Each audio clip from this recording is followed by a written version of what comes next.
Welcome, everybody, the worldwide web of colorists. Thank you for joining for another love stream. Today, we are going to talk about a subject that I believe is important to most of you, because I assume that most of you guys are working on independent films. And not sure if you followed my stream we did earlier this year about the outlook for this year as to what's happening.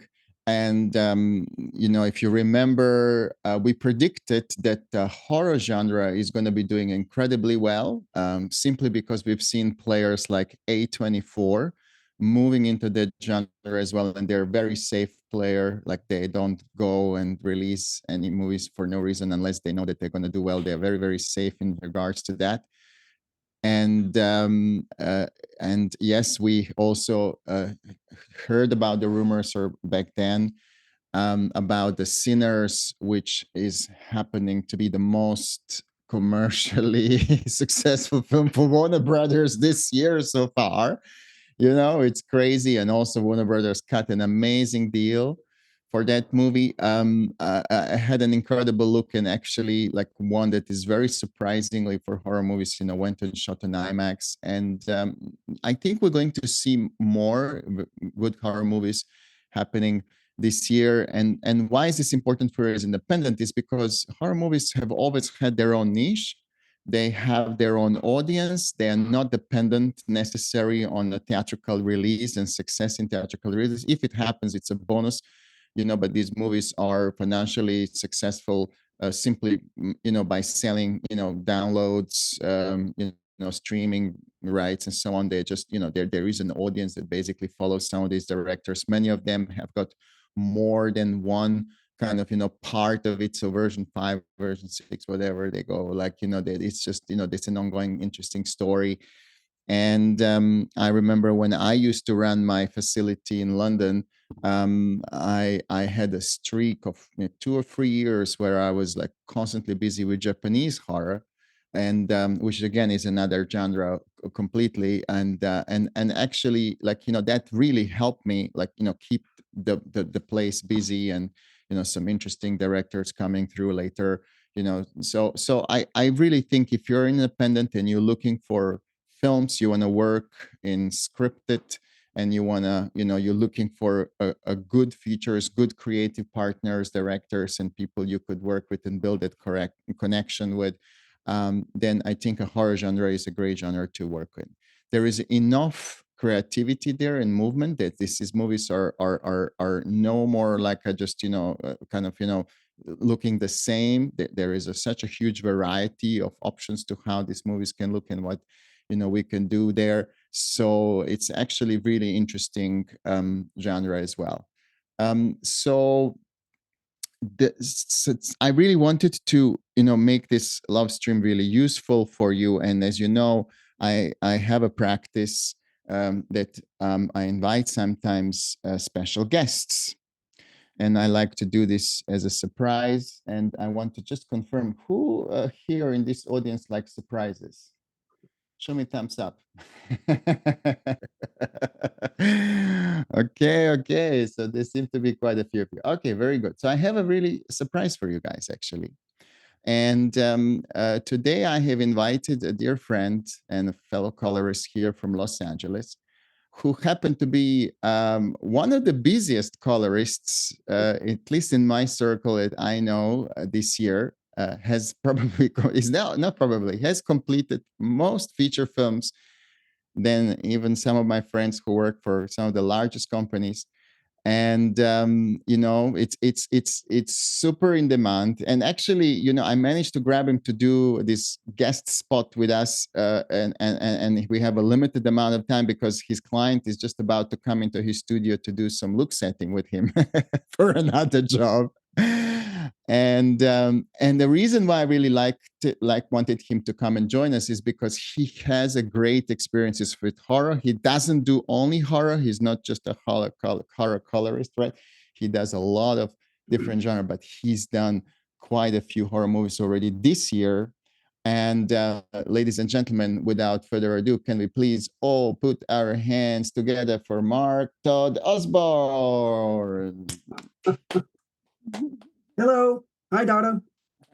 Everybody. Hello, Mark. If you want to turn your camera on, and Louis, if you could spotlight him for us, please, that would be great. I did turn it on. Let me know if it's still working. Excellent. There you are. Very good to see you, Mark. And I want to thank you for taking time out of your busy schedule Yeah. to talk to us. It's always appreciated. And we always love to connect with colorists like yourself and to hear a little bit, if you could maybe share with us some advice. I really wanted to talk to you about horror because I know that you did so much. So tell me, how many horror movies did you do just this year? Well, I was telling you the other day that this year's been an anomaly. I am currently scheduled. Well, I've already finished 3 horror films this year, and there's 2 more in the queue. And I just got a call from a producer 2 days ago that says he's got a new horror film for me. So that's going to be 6 already Unbelievable. the year. And it's only beginning of May, right? So mid-May. Yeah, yeah. Unbelievable. So and it's just funny because again, like you said, horror is not everything I do. It just ever since I did It Follows in 2014, I just get DPs and producers that call me and go, I need the guy that did It Follows, and and that's it. even on The Act, I did a show for Hulu called The Act that won Patricia Arquette not only a Golden Globe, but she got an Emmy. Yeah. And the DP goes, he goes, dude, when we were shooting that, I was lighting it the way you colored It Follows. Like that was my modus operandi. So he said it was serendipitous that they got me to color that TV show. Yeah, you see, it works. It works. So you need one kind of, iconic film, one film that basically makes it for you, So I'm super happy to hear that. But Mark, I am so happy when I talk to you and you're always telling me like how busy you are because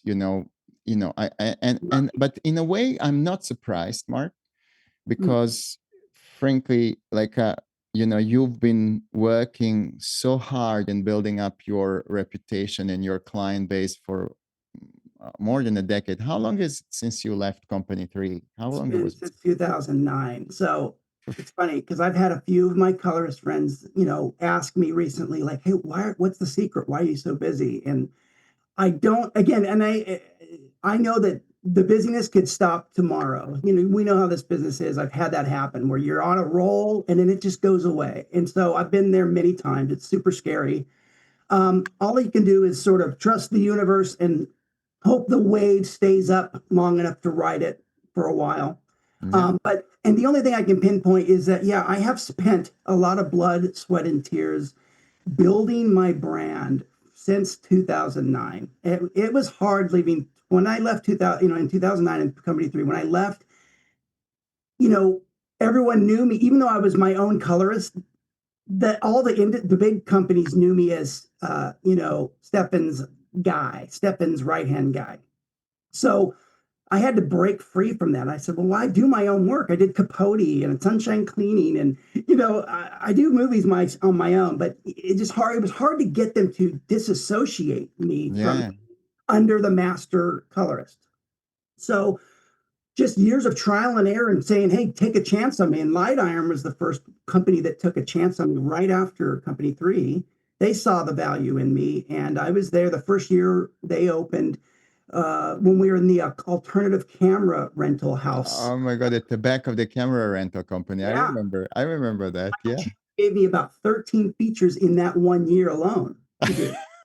So unbelievable. Well, I cut my there doing digital cameras, which I wasn't, again, that was a new thing back then. So beautiful. But then also I think, Mark, what you did is very, very brave.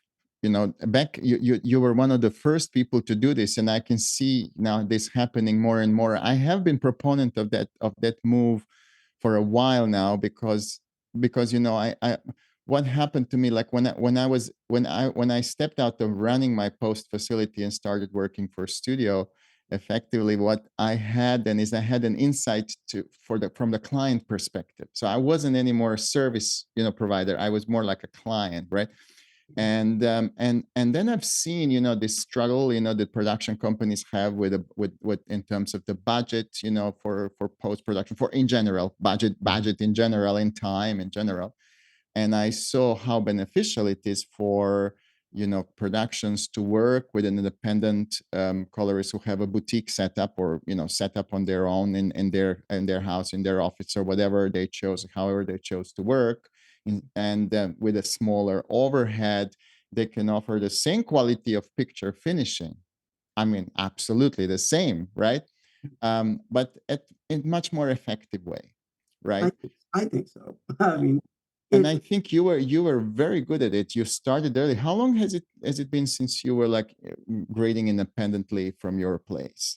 Oh, well, again, with the first from 2009 till about 2012-ish, I was doing the same route most freelancers were doing, which was to, go to get yourself established at other post houses, and hopefully you're on their roster and they call you when they can Mm, sell you.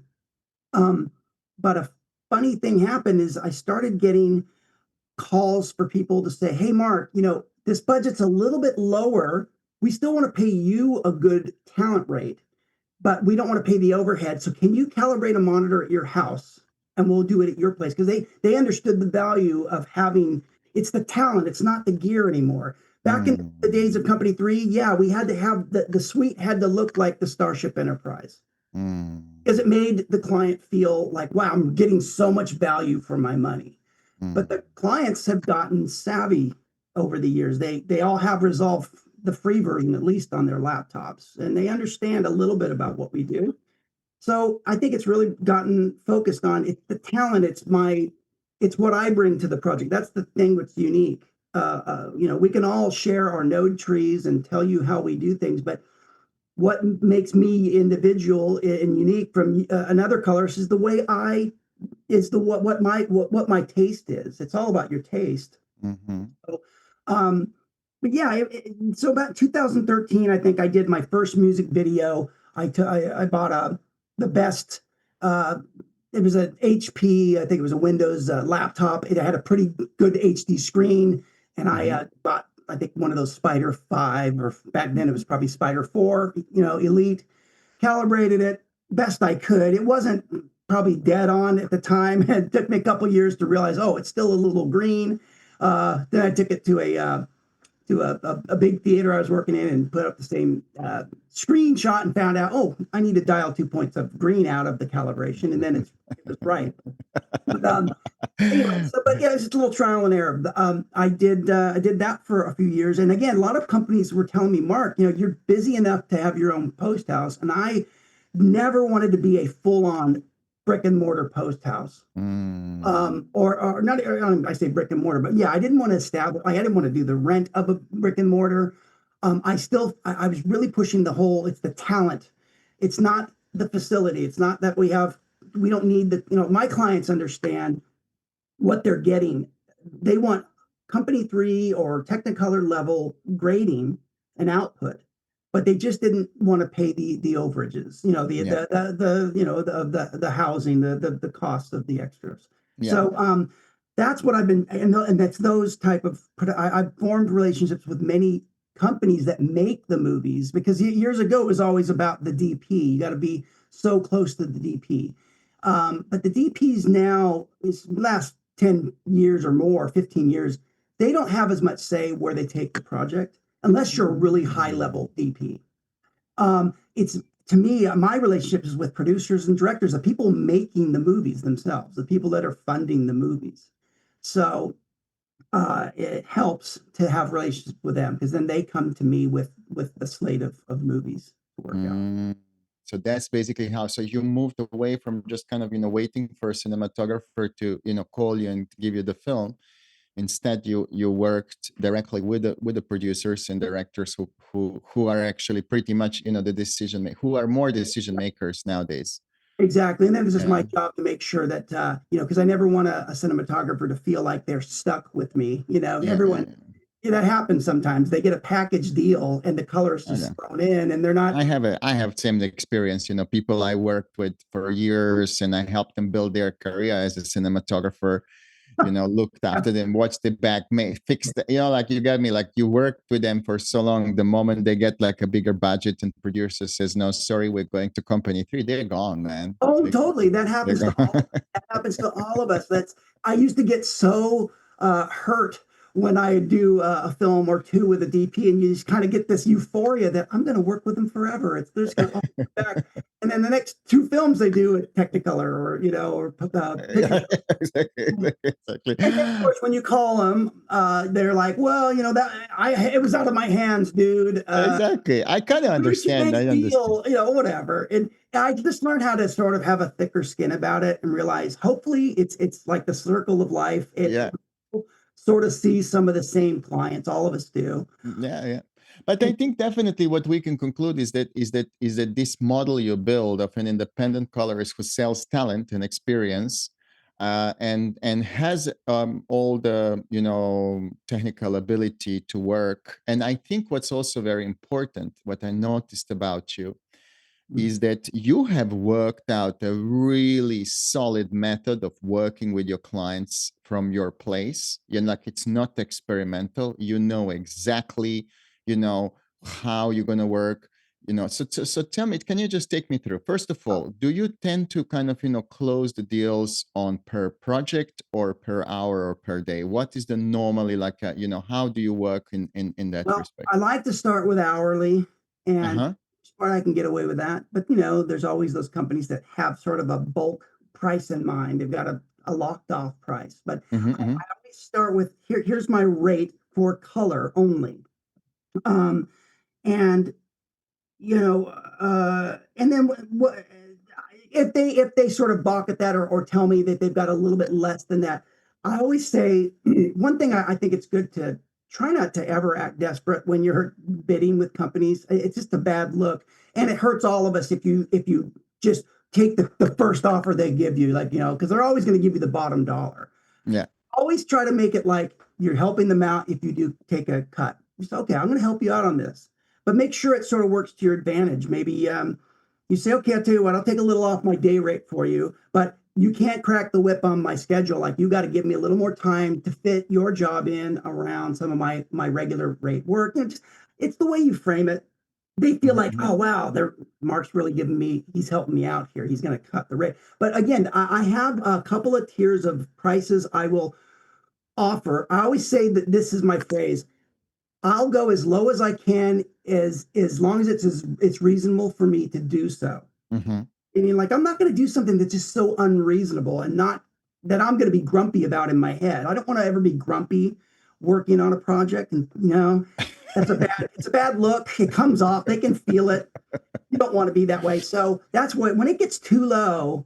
I always say, well, get yourself a junior colorist. That's the price you're trying to get me for, and I'm done with that work. I'm a seasoned professional, so I usually turn down that work unless, I mean, there's times maybe where I just didn't have anything going on and I took that low rate, and there's nothing wrong with that. It's not something you want to be in a practice of. Yeah. Don't try to compete on price. That's the rule number one, right? And I get people ever since 2020 or 2021, the shutdown, when we did a colorist mixer on Frame.io. Mm-hmm. All of us colorists got sent into one giant room. Okay. And it Mm-hmm. was really cool. We're all in this room together, and someone brought up, it might have been Darren Moston. He started talking about what are the rates out there like? Because that's something we were all so afraid to talk to each other about. And I'm so glad. And Darren said his rate out loud. I goes, and I'm proud of it. And then I said, well, I'm getting this. And we all started doing it. And what was cool is that I think it's good because we all sort of need to kind of be, because a lot of people were like way undercharging for the experience they had. Yeah. And I'm a fair market guy. I believe, hey, if you're a new colorist, you should only be charging a certain amount until you've gotten a few years under your belt. But when you've got 15 years under your belt, you shouldn't be charging the rate of a beginning colorist. So, because I think it but works. I know, but Mark, but because we're going to publish this, recording on YouTube, we're not going to talk about actual rates right now. Oh yeah. No. Well, don't bring up numbers. So we do have like these rate discussions, kind of in a closed colorist environment, because we just don't want, No. I get it. these conversations to go out of the colorist world. for sure. Yeah, no, I get it. Now, Mark, now tell me, like you mentioned Frame.io, and I understand you're big, you utilize it a lot in your workflow. So just explain to me. So like you would normally say do a feature in a 5-day schedule, if I'm correct, right? Is this how you schedule the feature Yeah, film? because I used to only be able to like I used to get like 8 days back at the big post house for Mm-hmm. even an independent. We got about 8 days and Mm-hmm. sometimes 10. But then over the years, the producers always started kind of cutting down on our days, Mm-hmm. and it got when I started working for one of my main clients, which is a production company that makes the movies. They're probably the biggest bulk of my work. And they started saying, Mark, we need to do these movies in at least starting out 5 days. Doesn't Mm-hmm. mean everyone will be five, but and that really grew me as a colorist because I had to, because I'd say almost the first year doing that, I would give away 3 days extra because it still was taking me 8 days, but I could Mm-hmm. only bill for five. And so I thought, well, that's not smart to give somebody 3 days of your time for free. Mm-hmm. So I just started getting smarter about my workflow. How do I get the heavier lifting done quicker so that I've got more of the days to do just the fun, creative, fine tuning tweaks? Mm-hmm. And color management went a long way to getting me there. Color management doesn't color your show for you, but color management does unify everything and it makes it color. I feel like everything colors about the same when you've wired it to go to log C or DaVinci Wide Gamut. Mm-hmm. So that helped me immensely save time because again, a lot of us bigger colorists were not using color management. We were, you're always sort of afraid of what you don't know until you play with it. And then once we all started playing with it a few years back, we all started going, oh, we should have been doing this years ago. Yeah. So, and everything I do is color managed. Excellent. Excellent. That's what you used to say always. Yeah, Okay, it's great. always fear of the unknown until you do it and try it, and Yeah. then you feel comfortable. So that's how it is, and but that helped me a lot. And then there's just tricks. I mean, I learned from so many of my other friends that teach, and I talk to different people, call them and say, hey, how are you attacking this issue with balance? Or and it Mm-hmm. just again, I want to find as little keystrokes or mouse clicks or as few button pushes as possible to get the job done. Mm-hmm. And because again, you have to manage your 8 hour day or your 10 hour day, and you just want to stay creative and focused. And the last thing you want to do is be thinking about the technology. So I found a lot of ways to sort of streamline my work, Mm-hmm. and the way I've sort of trained my clients, and I got to say, 99% of them always go for it. There's always like 1% that will push back and want to do something different, which is fine. But Mm-hmm. the way I do it is, um, I say, if we have a 5 day schedule for a feature, an independent feature. My independent features are they're in the budget of 5 million to 10 is generally where they're at. Once in a while, you get the 2 millions and the ones, but that's where they start for me for most of my clients. So Okay. I say we set half day to set looks. I don't need an 8 hour day to set looks unless there's just something so specific. 3 to 4 hours is generally enough for us to sit in our room in person. This is an in-person session. We Yes. talk about the movie. Talking goes so far for me. It goes really far because you just sort of I just hear what the director's saying and the DP is saying. And I get my key scenes. We just sort of scrub through the movie, set key looks, and then when we address any issues, there's always that problem shot they're worried about. Can you make that one shot look good? We underexposed it or whatever their problem was. Get that out of the way. But then once you've got those key frames, that's my map. That's my roadmap. And Mm-hmm. I know what to do. So I say, go away and give me 2.5 days on my own, and I'm going to put this movie together. So I put it together on my own. I crank up my music in my studio, and I get really in the zone. And then when I got something that I'm pleased and proud to show them, and that something that's ready for notes now, I put it Mm-hmm. on Frame.io, and I asked them, please watch it on Frame.io first before you come back, for your final day in person. Okay, okay. So basically you tell them, please just kind of let's go through it because you're very specific about it. And this is an amazing tip for all the other colorists out there. Yeah. So I just want to kind of outline. So Mark has got an instructions, literally sheet of instruction sheet that he gives to his clients. He goes like, okay, I'm going to send you my grades to review, and this is how you're going to view it. And Yeah. he specifies iPad. I think isn't it the newer iPads or MacBook The Pros? newer, yeah, it's got the wig, and this is from Michael Cioni a few years ago. He's sort of the one that guided me and said, because there was a lot of confusion about when clients click your Frame.io link. Mm-hmm. What happens a lot of times, you can't watch it properly on a desktop Mm-hmm. because it's meant to be seen through the app, the Frame.io app. And Michael Cioni, back when he was running, or working for Frame.io, he said, we guarantee correct color, contrast, and vector brightness and everything. Everything's guaranteed correct inside the app. Mm-hmm. You go outside the app, it's a Wild West. The gamma will be tagged incorrectly, and it will always was. I always knew when a client was seeing it wrong because the first thing he would say is, "It's looking good, but it's a little milky in the black. It's a little bright, Correct. desaturated." I'm like, "Well, then you're not looking at it correct." So I just send him a very short list of instructions on how to properly view to get everyone roughly apples to apples. It's not a perfect science, but it gets us roughly there if they watch on a later iPhone or a later Mm-hmm. iPad Pro. Mm-hmm. Mm-hmm. Make sure that you are logged into your app, and that so then when they click the link, I believe it goes right inside the app, and that's how they're viewing it. Yes. And that works really well. So I asked, once you've all seen it, if there's 5 people involved Okay, with, this is the second important rule. Like, guys, so just notice that. So, right, so he's very specific about how to view it. The second rule is like, you all view it. well, all of you view it, but here's the biggest key: is communicate once you've seen it. Talk amongst yourselves, and then I want only one voice to give me comments. Now, I'm surprised I don't get as much. I don't get pushback on it. I got pushback on one documentary last year. One director didn't want to do it that way, but for the most part, people get it because I said I don't need 5 different comments on one shot from 5 different people.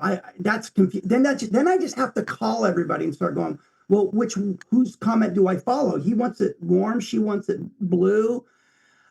So I say, make sure you're all in sync with your notes. It makes for a very streamlined process for me to get notes done correctly. And I feel confident knowing they all agree with that note. Yes. And then what it is, I spend one day doing the notes. And the reason I like to do the notes, day 4 is doing notes. And I like to do them on my own only because I think it's a waste of time for the client to sit and watch me spend 2 hours tracking moving camera shot for 30 shots, Totally. Totally. No, because no, no, otherwise no, I no, got no. to send them out and say, well, go get lunch, go get No, coffee. That's a waste of their last review day if I have to track how. absolutely. And also, Mark, there is always a danger they might change their mind. You see, this is the thing. What I love about it, like, what the grading schedule of 5 days is realistic as long as we are not constantly searching for that look and changing and experimenting and That trying stuff out. You you know, nailed. You can't be trying stuff out on day 4. no more. No more. We've kind of, done that, and that's basically why we love, to start color much even before we start shooting, because we kind of, are putting it slowly in a ballpark, and hopefully also we avoided that dreadful offline love, when they fall in love with the look of their offline. So no matter what you do, what a great look you create, they want it to look like an offline, and that was it, man. It's just like, this is probably the most, disheartening feeling ever. You go like, Yeah, guys. I'm lucky to work with a lot of professionals that sort of know what they like fairly early in that look setting session. Again, I'm knocking wood because things can change, but for the most part, once we set the looks, um, that's the way it's staying for the most part. I've worked with a lot of people that just know what the movie needs to be, and I'm grateful for that. Because what's the worst is when you're working with someone who they're just unsure of what they want, right? Yeah. And then by day 4, they're still going, I'm rethinking our whole warm tone. I'm like, okay. So you just don't want that because that No, way no, no, again, no. that wastes your time. So but what when we do all the notes, when I get all because I love when I get all the notes done, it makes for the most pleasant day 5 final review. They all get to come back and watch the movie at 24 frames a second. finished. All that tracking's done, all the work. And that's how you can judge the color is when you see it all together, in context with shots before and after every shot, of course. And you see it and you know if it's working or not. And usually from there, it's just small tweaks to get it from 98% to 100. It's always just like little, oh, it's great, Mark. Can you hit the blacks a little harder here? Can you deepen that window here? Or it's small stuff by that point, and it makes for a really nice final day of sign off. Yeah. And one thing I do too to make sure that we do set the right look at the beginning is I always love to have time before, like you said, that you mentioned it, have time before they come in, play with a few different things because you're going to blow a client's mind if you've not played with it and they're sitting there for the first time with you looking at the footage and you're sort of discovering it. Then you'll show them 10 different looks, and 10 sometimes is way too much for them to handle.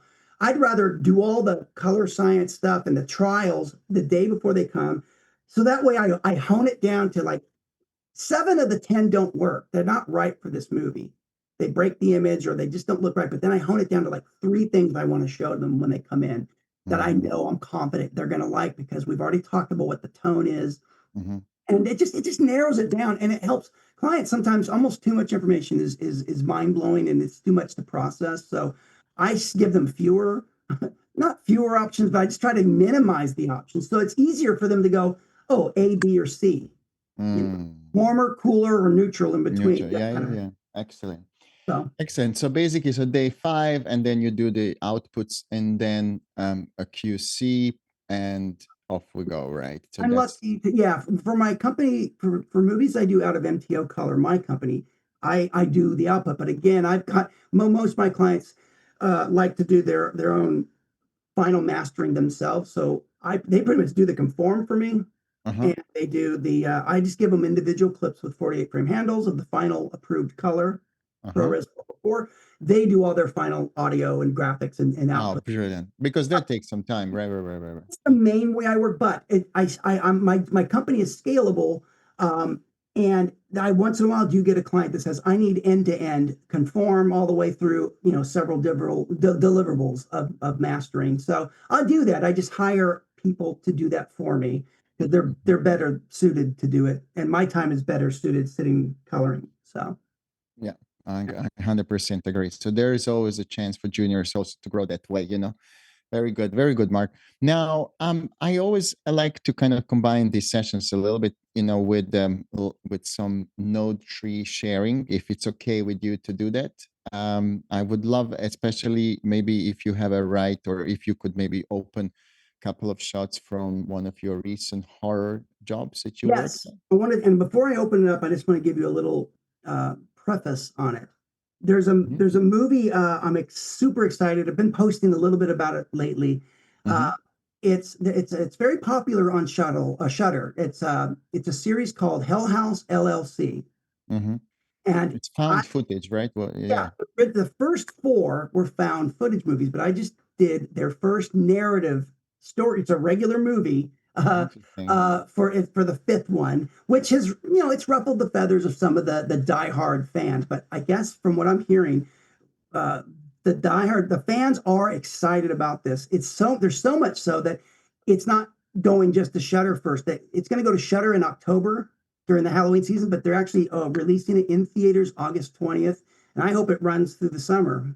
So it's called Hell House LLC Lineage, and I can only show 4 clips because they asked me about a month ago, give us 4 shots from the movie because we want to tease the audience with these 4 shots. So that's what I'm going to take you through. I'd love to. But that's more than enough for us, Mark. We just want to see how you work, your way of thinking, how you build node tree, what's your kind of approach, and that's that. We don't need hundreds of shots, Mark. Even if it's just a 1 shot, we would be really appreciative. Thank you so much. I'm gonna go to my share here.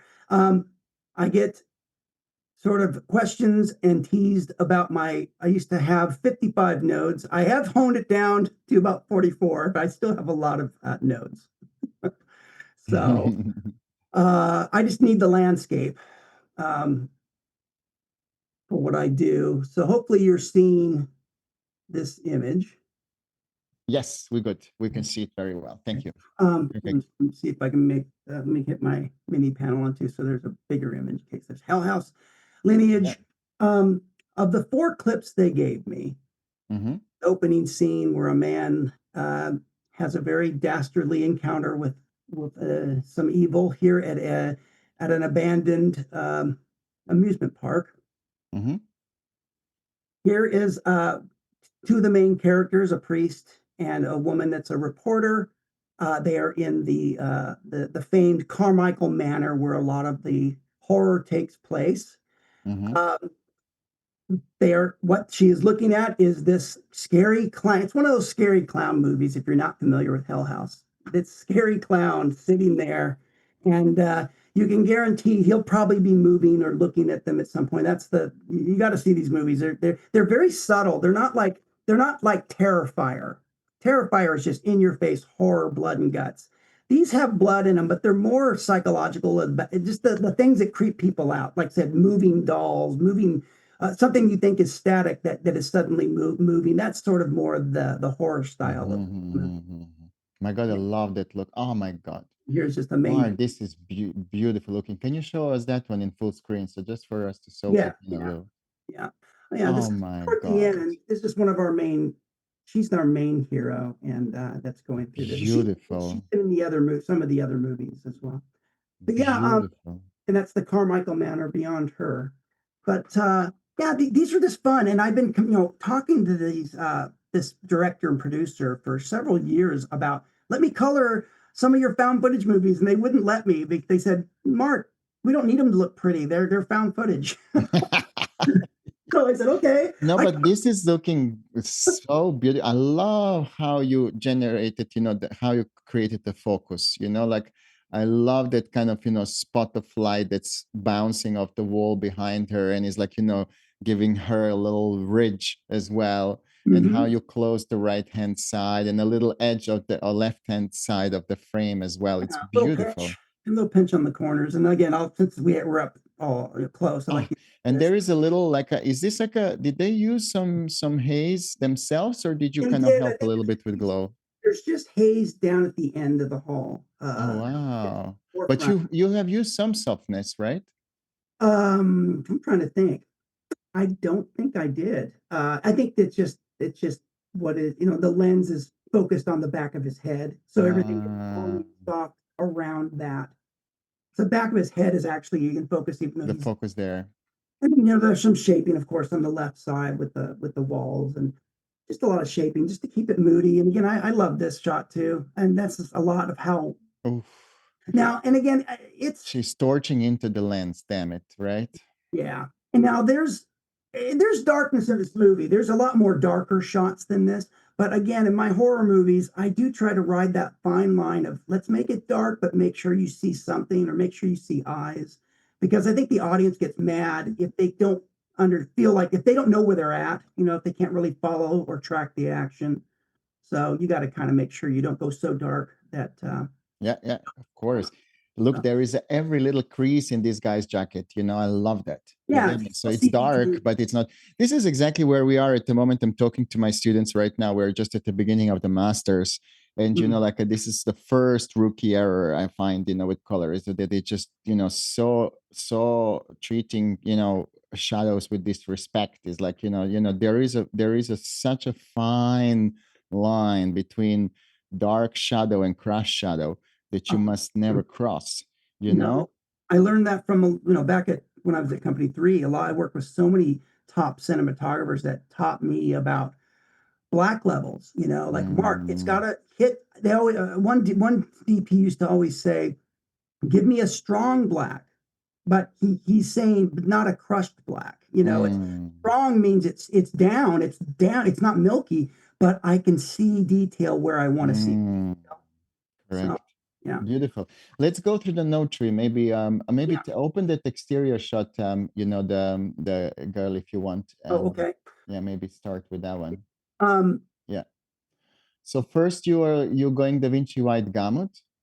Okay, another point, just if I have any of my students here, like this is something we've been discussing this week, it's quite relevant. As you can guys see, Mark is not using any tone mapping in gamut mapping. right? Normally by default, there should say there DaVinci, Oh, right? I know I am using tone mapping on the way out. On the way out, you have to, but Yeah. on from Not camera at, to, not at the end, yeah. And all my color management is clip by clip. I don't like to do global color management. and no, like nobody, I very, thank you, Mark. I love Yeah. that. But what's important detail is that, and you know, like I'm offender because sometimes when I use color space transform, I don't want to make 8th and 9th click and drop down whatever, you know. But Yeah. yes, don't use tone mapping settings when you go from scene referred space to another scene referred space. It's just absolutely necessary, Yeah. absolutely unnecessary, right? Okay, Mhm. so let's see then. So you have a basically post IDT, some sort of parallel node tree, right? Is this the yeah? Right. My first set here is, and again, it's changed since this movie was, I've gotten out in my new node structure. I do have two sets of parallels, but again, it doesn't really matter. The point is, it's nice to have some parallel nodes because I like to do like vignettes in them. Um, Mm, because they just appear a little more like in the lens. They're a little more smoother and blended, and they don't feel like they're on top of something. When you're, I mean, they can look fine out here in the serials, but I just find that they look a little more in camera, like they were naturally shot that way. interesting. And I So love the fact that you kind of that you do this already on the input, right? yeah, Interesting. yeah, and of So course, noise reduction, right? well, noise reduction is up number two. That's in case you need it. I don't do a lot of noise reduction Mhm. unless it's absolutely necessary. And then HDR exposure is your basically just tool to kind of fix exposure a little, right? Yes, I love using the actual HDR with the offset, where so it acts as just an exposure tool. So you basically adjust the offset itself. And then what do you mean like you switch it to be in HDR mode? Yeah, Is yeah, this what you you're actually saying? yeah, you go to HD, you actually go to your user HDR. I'm on the mini panel right now, and then you have to hit offset. That's the final step because then it really, Ah, and this is a trick I probably learned from one of the teachings. It might have been Cullen, but it's just basically it truly acts as a very pure, refined exposure tool. It's yeah, not really messing with anything. It's not really messing with anything else other than an exposure as if you were in camera. So, yeah, uh, yeah, yeah, yeah, yeah. and so, yeah, it's a No, very pure way to get your exposure set. And yeah. then, of course, once you've done that, you need to go and sometimes your blacks get a little too deep. And you might have to readjust your black levels outside of that. On a, And that's just a live gamma gain kind of again on the yeah, I contrast. like to just then kind of fix it. If I don't love what it did with my black levels, I'll fix it in another contrast node. Excellent, excellent. And then you have a, what is CS SAT? What is that one doing? Oh, that was again like my color science is always evolving every show, and I did this several months back, so I was experimenting with. I was trying to find a more pure way to do saturation because I do not like how the saturation knob works inherently on Resolve. It's just too garish. You just did a talk about it recently, and Mm, I've actually you were graceful enough to give me your saturation tool, which I'm going to start implementing because it's a more pure way to get saturation. I mm. was using, oh, sorry, back to this. This is the color slice. I was using saturation just in Ah, color slice. That's what CS stands for, color C slice stands for. saturation. And because I was told it was a little more, at least from what I had read, Yeah, it was yeah. more of a filmic kind of a saturation. No, it's a like a kind of how they call it, cylindrical color space. So you can kind of treat the color a little bit like that. But then wait, then your node number 9 is your primary, is your main balance, right? Is this what you do Oh, what you do for main this is balancing? really helped me the last couple of years, which is to this is a node that's in gamma linear. Mm-hmm. It's just a very pure way. It's way better than an offset. I think a lot of people have been talking about this on YouTube and on color studies, but it's just a very pure way of just grabbing your gain trackball Mm-hmm. and adjusting your balance where everything sort of moves evenly. Because the problem I always found when let's say if a shot was too warm, Mm-hmm. um, I always found that the offset, I used to use offset to bring it back to center, but my black levels, it always would go too blue in the black. So I always had to go back and fix the blacks every time I did an offset move. With this balance, look at it. I mean, once I move things, of course, I was in offset there. I can't be there. But once I move things to the center, it's just a very pure way of moving your getting a good balance pretty quickly. Yeah, yeah. So yeah. We actually, like, I remember I always used to teach this to, like a visual effects artist that I would employ to do my backplate neutralizations, you know, and and then, you know, because they're not really colorists, so the quickest way for us to teach them, hey, what you need to do is just do a gain in linear.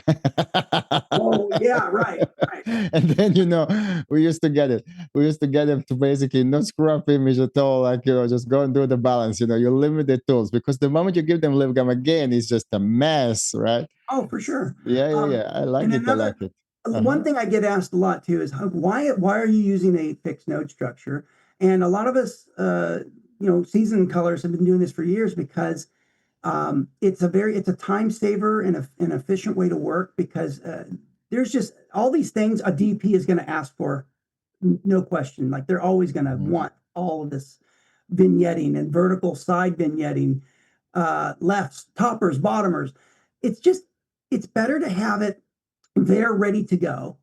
So you just can, so when they go, I need another vignette here, you can just go right to it and already start just shaping it and fixing it the way you want. It's already built. I don't like building nodes as I go. Some people work that way and that's fine. I just find I also have to keep my node structure the same. That's very important to me. Once, like whatever number I decide the structure is, like this movie is a 44 node. It cannot go beyond that. Because what happens is if someone adds, because once in a while I'll have because I have other assistants doing, sending me revisions on Resolve project files. If they accidentally add a new node that changes this number to 45, that messes up when I have to do let's say I need to do a log black adjustment globally through the whole project. It throws it off on the shots that or you added a new node. It won't go to the right node. See. It'll And go is into the there wrong and node. so you basically keep your node numbers chronological, right? So whatever is Yes, the I like first node. yeah. Chronological is good. I just know now that if I need to do a log black adjustment for that one scene, I just know I can be confident that once I make that adjustment and ripple it through, it's just going to be on that node for all those shots, For and all it's the shots. not Okay. trade into another. Okay. So let's go a little bit through it. So you have then skin. Skin is like a qualifier to do a little bit like oh, you do a masking a little as well. Needed a Interesting. mask for this particular shot. Yeah. Nice. And then what do you do with skin most of the times, Mark? What? It's I got to say 9 times out of 10 I'm nudging it away from magenta. Just But taking no mid-tone detail or something there, no? No, I'm just doing simple. Again, I keep things very simple. I believe beauty and simplicity. Whoever said that was brilliant because there is beauty and simplicity. There's no need to overcomplicate things. Some people, again, if there's a reason to add mid-tone detail or I do it. I sometimes will blur the key out a little if I want to soften, but if I'm going to soften, I'll use face refinement or another. Okay. I try to really trust the DP's work, and usually if they shoot really good work, I can kind of let it be as it is, and then just make the temperature adjustments as needed. Yeah. And then the luminance key is also just a qualifier, right? Yep, I love my luminance. It's always just rolling. It's always, I don't know if it's working on. It's not really doing anything on this one because it didn't need to, but I'm always rolling my luminance down a click or two to give it a filmic look because that's what gives away video cameras or video or digital cameras is sometimes the highlights are too pingy, they're too sharp. So once you roll them off a little, I feel that kind of gets you back to what Kodak was doing and Fujifilm was doing. Yeah. Softer shot highlight. Rolls it off a little bit. And a lot of people roll it off different ways. They like to use curves. I'm not a big curves person, but I totally understand why people use it. Yeah. So you basically just pull a qualifier and you bring it down with the gain just a notch, right? Or Exactly. something Like, yeah, and if I were to do this shot, like I would really exclude it and I get it so refined just to the highest highs. I would do something in this world where I just want the really offending high moment of it, or high point of it. Yeah, stuff like that. I probably have to mask that building off because I might not want it on. But sometimes it goes real well with the building. Sometimes it's kind of a nice little touch to actually Yeah. To get rid of those white windows, right? yeah. Yeah. So again, it just depends, but I might mask it if I had to, if I just wanted it on the sky or Okay. Then I would imagine then what is why oh, again, luminance doing?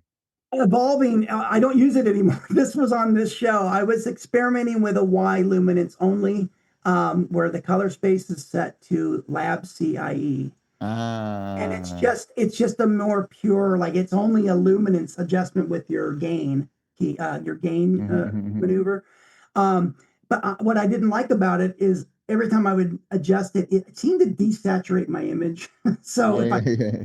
and It's tricky. I didn't like what it was hurting the image too much for me. So I stopped using it, but I was experimenting with it. I'm all Yeah. again, I'm like what's that painter? Was it Polak? Polak that used to just throw paint. He just sort of experimented and threw paint on the canvas. And I'm kind of color that way. I'll just try. I'll just say, oh, this sounds great. Let's try it on this movie, and I'll give it a try. And then I realize, I don't like that. I'm not All using right, it. all right, all right. And then what are these? So log blacks, I would imagine this is just for you to crush a little bit black using the It log tool, right? love it. It's more. It's a crush. It's a delicate crush when you don't want to hurt the bulk of the image, the image. Yeah. And I use it a lot to put a little bit of shadow, or sorry, a little bit of color tone in the shadows. But Um, that's not the HDR tool. That's the log That tool, is isn't it? just the That's the launch. Yeah, I've yeah. done it both ways. When, if the DP says, "Hey, can you put a little blue in the shadows or a little green?" I've used the HDR tools, and that works well too. Sometimes just put to do it that way. I Mhm. usually will try both. Sometimes though, just if it's just a kiss of color they need, the log tool is just perfect for that. Beautiful. I agree. And Yeah. then high green, high blue, and high reds. What is that doing? Every movie has some, these digital cameras will just grasp onto a color like grass.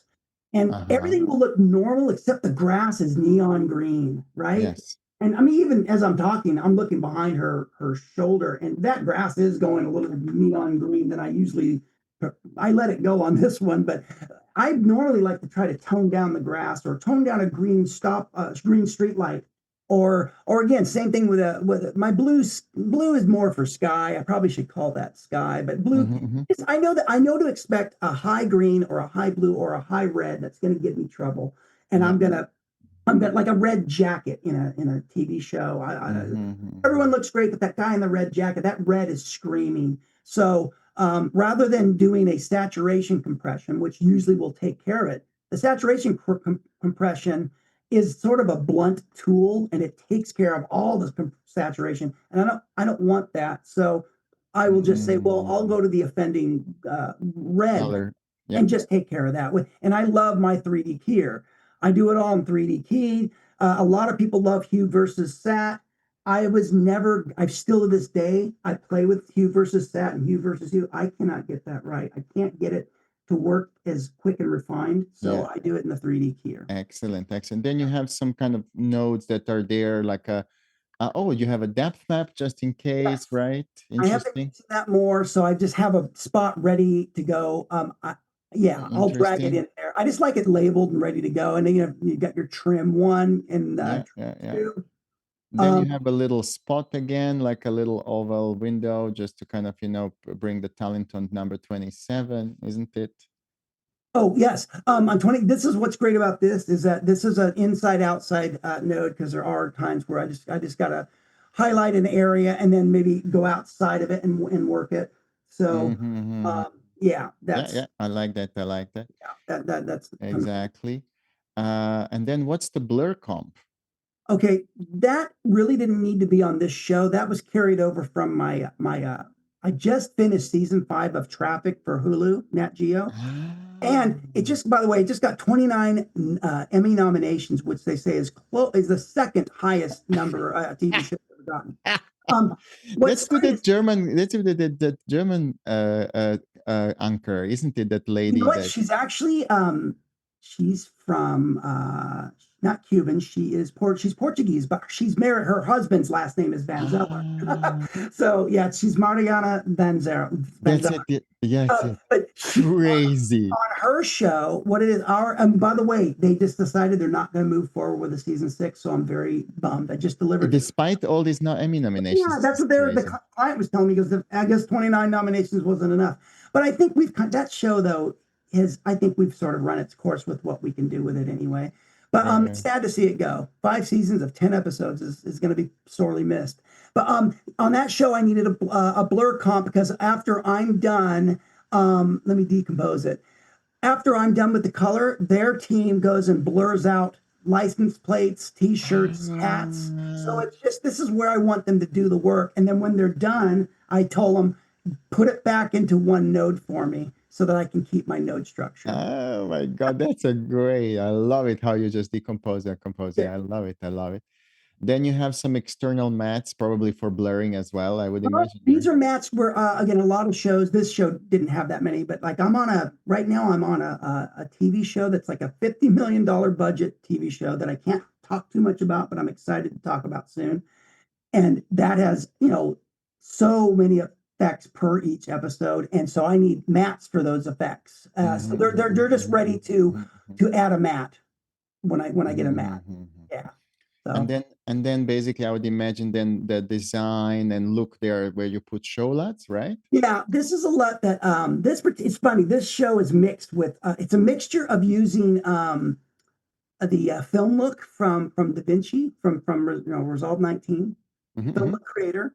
But then I also had started some scenes with a LUT that I think I was given by Cullen, but I redesigned it a little bit. It might have been too like I love the starting point on some shows, but it was too green on other shows. So I think I retooled it a little bit to get some of the green out of the Mhm, black. mhm, And mhm, mhm. that's kind of again every LUT doesn't always stay exactly the way the LUT was built. Like that's why I have a pre and normally this says post LUT basically, but I always do work before and after the LUT.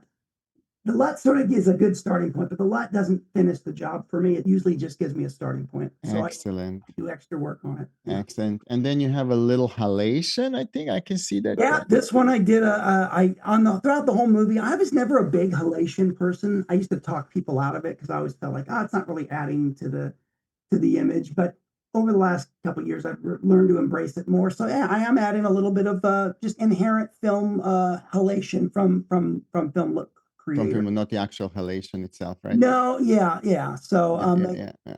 yeah, You this have yeah, and you have then this is the grain. I used to use DaVinci's grain, but I kind of like the film look grain a little better. To me it feels a little more natural. So I've been yeah, using yeah, yeah, film look grain, which is where is that? That's yeah. colors. Using I that. think like I can see like the workflow that you have is very good when you have to like share your node tree with everybody else who doesn't necessarily have the same plugins as you do.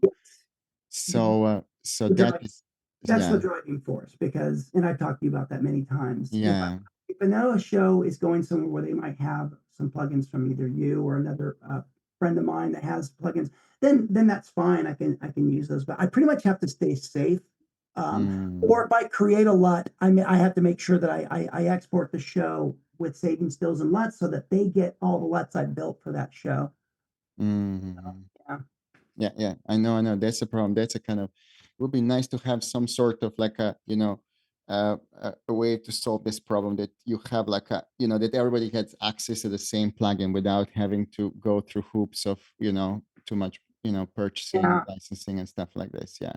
Yeah, you don't like getting I don't like getting calls from, because once I'm done with the movie, I'm moved on to another one. And then I don't like getting a call from their online team saying, hey, we're getting a missing plug-in here or missing what? I know, I know, I know. I hate that. I know exactly what you mean. I know exactly what you mean. I know because I keep getting them all the time, I'm and sure I'm you just, do. Yeah. I Hey, mean, we're missing this one, one of your grain plugins or whatever. yeah, exactly, exactly, exactly. And it's usually is somebody like from the machine room, who's re-rendering something at 3 o'clock in the morning that has to go for delivery, and somehow their I, licenses and they run out of the seats or something like that. Yeah. Oh man, I think this is going to be wonderful. One day we figure out a good way how to solve that problem. Okay, love it, Mark. This is so insightful. I mean, I want to just hand it over just to the audience and see if they have any questions. So, guys, please let me know if you have any questions for Mark.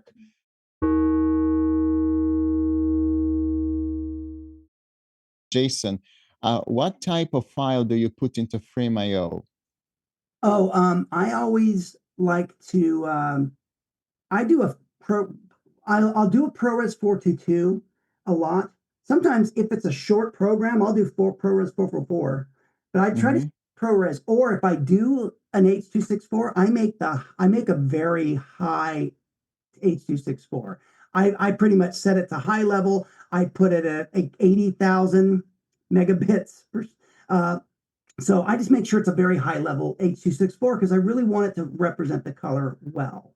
Mm-hmm. Uh, And then, Mark, and do you do anything with the tags? Do you tag it as 1-to-1 no, or? I've not been doing that. I know people are doing that out there. I don't want to get specific, like with, some people will do it for YouTube and all that. I just send it with Gamma 2.4 intention and let it Mhm. do what it's going to do. Yeah, Mm-mm-mm. Yeah, I, then it's tagged with that. But this is why when you send it through the app, it works because then your tag of Gamma 2.4 in the file is picked up from your output settings, and then Frame.io interprets that tag correctly on Apple devices. So yeah, so it's at least it looks that way to me when I look at it on I have a new iPad Pro yeah, and 4, and it looks pretty darn good to me. yeah, But absolutely. And I have a question from Grant. Grant says, this has been incredibly helpful. Wondering how much time do you allocate for prepping looks the day before and then for delivery QC after the final sign off? okay, every job is different. Sometimes I like for instance, this movie I just finished this week in the theater in Hollywood. Um, I designed with your gear, Dado. I designed it 20 minutes before the client showed up for look set, and they loved it. It was like Ah, it was with your film look creator. the look designer or yeah, Look or designer, look sorry. designer. Yeah, Look, yeah, yeah. thank you. Said the wrong name. Look Yeah, designer, and I think I used I don't think I went Fuji. I think I just stayed with the Kodak yeah, film starting point. But yeah. but having said that, that's rare that I don't spend that much time. Usually I like 4 to 6 hours to play around with I just want to get kind of familiar with the footage. Yeah. And you got to scrub it. You can't just set one scene because it may look great on one scene and then you realize, oh, it's not doing good stuff on the rest of the movie. So Mhm. I put it in timeline and I'll sort of scrub through the movie with my LUT in timeline and make sure it's sort of hitting the marks that I want it to hit Mhm, mhm. before I commit to it. You And a know, and a question which is a great segue from Luis Sotero. He's also CSI colorist. He asks, where would you then use those new DCTLs and made for saturation if you were to put them oh, in a node tray? I probably keep them. I just started playing with Dados last week, so I haven't gotten a chance to go deep. I'd probably keep it here in my serial nodes. Like, Serial. Yeah, yeah. that's what I thought. This is a good place to do it, by the way. Oh, yeah. Yeah. What would you recommend? You Yeah, yeah, built it. exactly, exactly. Well, instead of that, that CS SAC node, you just put it there. Yeah, I mean, does it? I like to do tests. I will test it in Mhm. my parallel to see if there's any I difference. need to give you an update, Mark, that supports your DaVinci White Gamut Damn it color space. Oh, I'll give you that one. No worries. thank you. For Thank all you. of you I do DaVinci work White on. Gamut guys, I'm updating it. I know, but and then once you have it there, it will just sit there. And by the way, the second one, the Helmholtz Color Roush, is going to take care of all these high green, high blue, and high reds. Oh, okay, that's good. The second one does it automatically. It measures it, so it doesn't activate unless there is a green, red, or blue that is out of the space. So it's really going to doing that for you. You'll see that. Dan Evans says, I've heard issues seeing the film grain in Frame.io is not true. Well, yeah, okay, yeah, that's that we've known this problem, Dean. You have to just work a little bit with that. Louis says, do you work in ACES?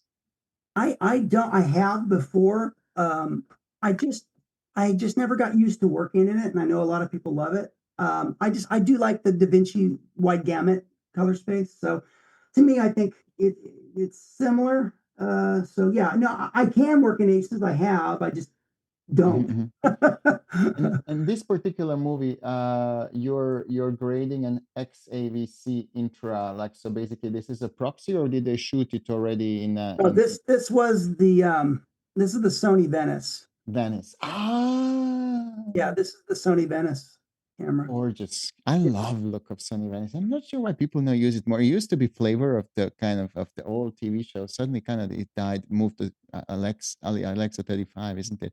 yeah. I love that camera. Yep. Dean says, for indie films, how frequently is HDR finishes like Dolby Vision a case for you? Well, it's coming around. It's not as much though. I grade everything, as you can see. I'm grading in a 10,000 nit future proof container by grading in DaVinci Wide, because I some of them come back 2 months later saying now we need an HDR after we've delivered a 709 SDR. So what I do is again I'll just change I'll ripple a new node throughout my clips that just say P3D65 1000 nit HDR, and then you have to go back through and you still got to kind of color check, evaluate your highs and your lows, your high end and your low end. You might want to deepen your blacks a little. You might want to roll off some of your highlights a little more. And I never know. Sometimes it looks great the way it is, but what's great about this method of working is that it preserves. I'm pretty much coloring in HDR, but it's just being funneled down into standard. Um, so I preserve all my color grading this way. That way, if I have to flip into HDR, I can just change my output. Yeah. Perfect. Very smart. Okay, Mark, I know that you have clients coming, so I don't want you to, be longer than it is. Can just for everybody else, please, if anybody wants to get in touch with you, how they can do that? How can we best get in touch with Mark? Excellent. So this Yeah. is your Instagram. Love it. So guys, please follow Mark. Absolutely amazing colorist. I love Mark's work. I love his, everything, the simplicity, the way how, he's just the most practical colorist out there that I've seen, and learn from him, because he definitely, has made an incredible impact on the industry in Hollywood. I think, one day we're going to talk about it much more, because he has shown the way how it's possible to transition from a big house colorist to running your own shop, and being super busy right now, busy than anybody else probably. So Mark, I want to thank you for your time. Can we guys please give Mark one big round of applause, please? Thank him for Thank you, everybody. Thanks for having me on, Dado. Absolutely wonderful. Guys, hope you liked my little surprise I had for you for today. Keep coming back. I'm gonna see you next week, and then week after next, we're gonna be doing some more interesting stuff. And I wish you all a most wonderful weekend. And Mark, good luck with your client session that you come Thank next. you. All Thank right. you so much. See you Cheers, soon. everyone. Thank you. Bye. Bye. Bye. Bye. Bye. Take care.